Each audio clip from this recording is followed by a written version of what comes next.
на Никола Груевски, но и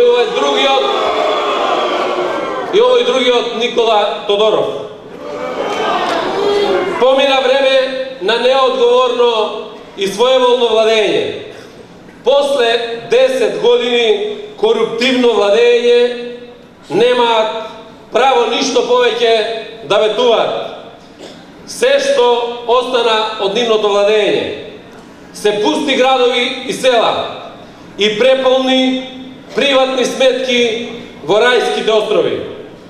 Буквално ги искрадоа буџетите и ги наполнија приватните сметки. Ги крчмеа парите на граѓаните како да се нивна својна.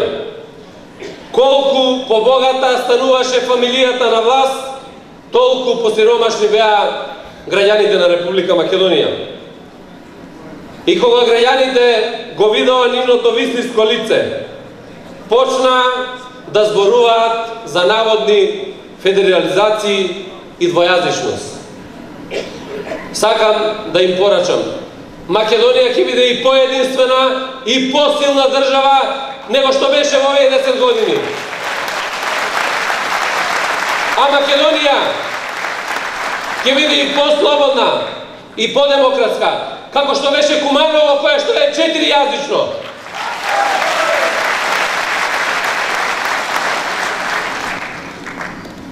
Овие нивни ставови представуваат само страф од лежење во затвор и само пропаганда која што ја шират пред граѓаните на Македонија.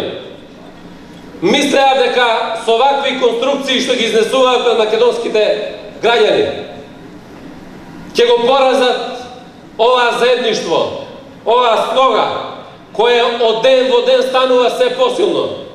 Сакам да им порачам, колку повеќе глупости тресете на македонските медиуми, толку ќе бидеме посилни и толку посилно ќе ја победиме.